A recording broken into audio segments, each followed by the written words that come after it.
तो आप रिपोर्टर बाद में हैं, एक इंसान पहले हैं। तो इस नजरिए से इसको देखिए। इस वक्त पूरे देश भर से लाइव फेसबुक यूट्यूब में लोग जुड़ चुके हैं।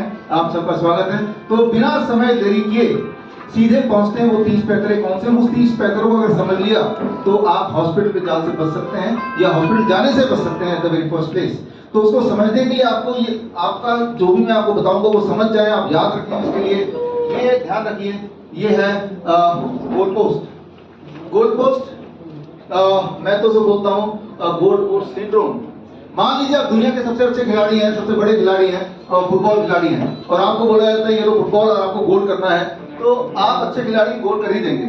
लेकिन मैं एक फार्मा कंपनी में डॉक्टर, मैं चाहता नहीं कि आप गोल करें, तो मैं क्या करता हूँ, चालाकी करता हूँ कि जितनी बार आप गोल करने के लिए आएंगे उससे पहले जब आपकी नजर इधर उधर है तो मैं क्या करूंगा, इस गोल पोस्ट को चुपके से छोटा कर दूंगा, स्क्वीज कर दूंगा।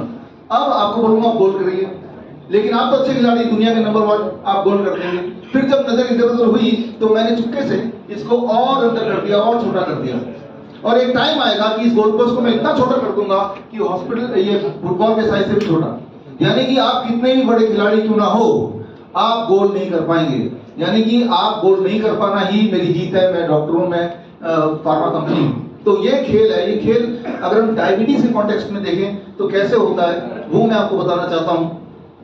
स्क्वीजिंग गोल पोस्ट, छोटी सी बात याद रखिए, डायबिटीज का मतलब कोई बीमारी नहीं, डायबिटीज का मतलब सिर्फ है हाई ब्लड शुगर। कितना ब्लड शुगर हाई होने से हमें दिक्कत आ सकती है, ये सवाल का जवाब ढूंढने की कोशिश की आज से करीब 40 साल पहले, और तब निकल के आया करीब 250 mg पर डेसीलीटर से नीचे ब्लड शुगर है किसी का तो कोई चिंता की बात नहीं है। लेकिन उसके बावजूद भी जो पब्लिक को बताया गया 200 mg पर डेसीलीटर से नीचे होना चाहिए।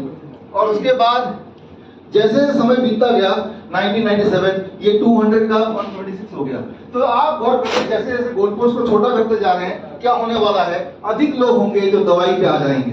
और उसके बाद 2003 में 100 कर दिया गया। आपके सामने आंकड़े हैं, चुपके से गोल पोस्ट और छोटा हो गया। यानी कि और बहुत सारे लोग डायबिटीज की दवाई के घेरे में आ गए। और ऐसा करते करते एक टाइम आया HbA1c 2010 में, और फास्टिंग, PP, कई सारे कंडीशन लगा दिए। फॉर एग्जाम्पल, मैं चाहता हूं कि आप गोल करें तो मैं कंडीशन लगाता हूं गोल यहां से नहीं करना, गोल वहां से करना है। इतने कंडीशन लगा दो कि आप गोल ही ना कर पाए। ये जो मैं आपको बता रहा हूं इसका इतिहास अगर आपको जानना है तो ये किताब है लास्ट डेज ऑफ डायबिटीज। ये किताब आप पढ़ सकते हैं, फ्री में पढ़ सकते हैं। मेरी जो वेबसाइट है vision.com/ebook, इसमें जाके आप डाउनलोड कर सकते हैं या अमेज़न वगैरह से तो खरीद सकते हैं।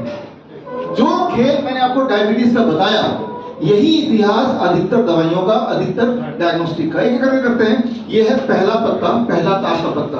दूसरे पत्ते पे आते हैं थायराइड। थायराइड, अरे मेरा तो थायराइड बढ़ गया। कितने बढ़ने को बढ़ना बोलेंगे।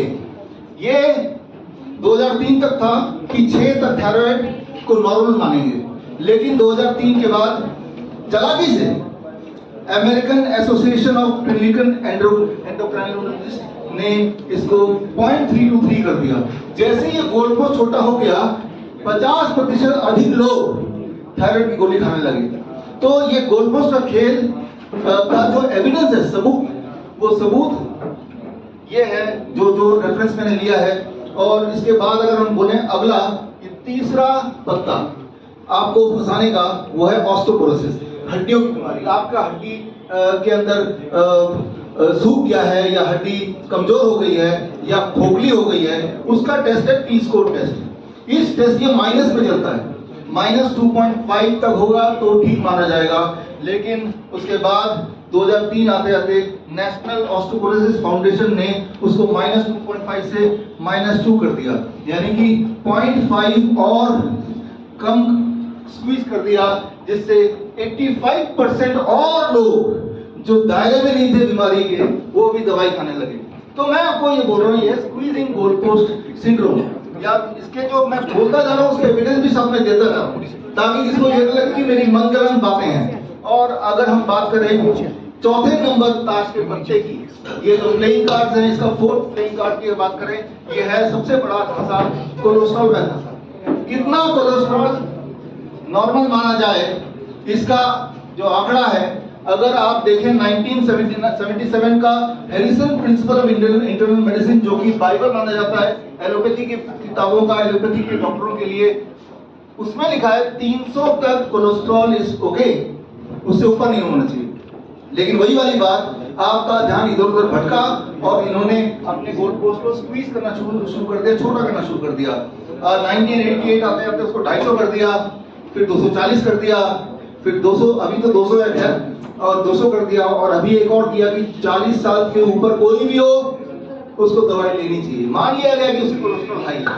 और जो मैंने अभी बताया, इस पूरे इतिहास को अगर आपको जानना है तो ये किताब है high cholesterol a medical fraud. ये किताब आप पढ़ सकते हैं, दोबारा उसी वेबसाइट में जाके फ्री डाउनलोड कर सकते हैं।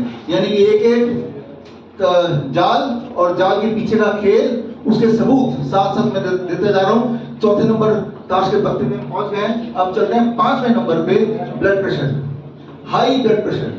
कितने ब्लड प्रेशर को हाई ब्लड प्रेशर बोलेंगे, ये कोई भगवान का दिया हुआ कोई रूल नहीं है। इसमें अलग अलग ऑर्गेनाइजेशन ने अपने अपने पैमाने निकाल दिए।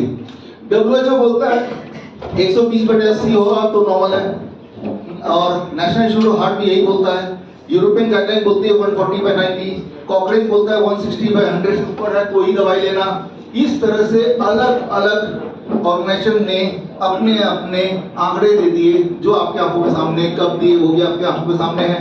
आप अगर फार्मास्यूटिकल कंपनी है, आप अगर दवाई बेचते हैं, तो इनमें से कौन सा आंकड़ा आपको ज्यादा पसंद आएगा? जाहिर सी बात है आपको वो आंकड़ा पसंद आएगा जो सबसे कम होगा, क्योंकि उसमें आप ज्यादा लोगों को साबित कर देंगे कि वो बीमार है, राइट। जबकि इंपॉर्टेंट ये है, याद रखिए, जिस तरह से हम सबके जूतों के साइज अलग अलग हो सकते हैं या होते हैं, ठीक उसी तरह से हर इंसान का ब्लड प्रेशर कितना रहेगा उसके बॉडी के अनुसार होता है। गांधी जी का ब्लड प्रेशर 200/100 रहता है, तो क्या वो हाई ब्लड प्रेशर के शिकार थे? क्या वो हेल्दी नहीं थे? तो इसके पीछे का सारा खेल अगर आपको समझना है तो मेरी किताब है डायबिटीज गाइडलाइन पे, इसमें बीपी के बारे में दिया है, ये आप पढ़ सकते हैं। और ये सारी जो किताबें मैं दिखाता जा रहा हूँ ये फ्री डाउनलोड है, दुकान से खरीदने की जरूरत नहीं, हालांकि दुकान में मिलती है ये। तो हर आपका ब्लड प्रेशर कितना नॉर्मल होगा, कितने ब्लड प्रेशर को नॉर्मल माने, उसका एक ही पैमाना रखिए हमेशा कि नॉर्मली आपका कितना ब्लड प्रेशर रहता है। उससे ऊपर चला गया अचानक तो वो आपका हाई ब्लड प्रेशर है। मेरी वाइफ का ब्लड प्रेशर मैं देख रहा हूँ पिछले 20 साल से 100/60 रहता है, तो वो उसका नॉर्मल है। उसका किसी दिन 120/80 होगा तो उसका हाई है। तो ये हमें पैमाना समझना पड़ेगा। याद रखिए, एक देश है नॉर्वे, वहां लोग सबसे ज्यादा आयु वाले होते हैं, 80 साल तो आम लोग जिंदा रहते हैं। उनका अधिकतर लोगों का ब्लड प्रेशर 150/90 से ऊपर होता है। यहाँ से एक डॉक्टर अगर वहां पहुंच गया तो क्या बोलेगा? अरे बाप रे, सबका हाई ब्लड प्रेशर हो गया, सब हार्ट अटैक से मर जाएंगे, सभी को दवाई दे दो। तो समझना होगा, जिस तरह से सबका जूते का साइज एक नहीं हो सकता, सबका ब्लड प्रेशर भी एक नहीं हो सकता। इसका पूरा खेल तो खैर आप किताब पढ़ के डिटेल जानेंगे। हम 5वें ताश के पत्ते तक पहुंच गए हैं, आगे आने वाले थोड़े खतरनाक ताश के पत्ते हैं। तो ये जो आपको बता रहा हूं ये है squeezing goal post. Goal post को ये नहीं आ रही,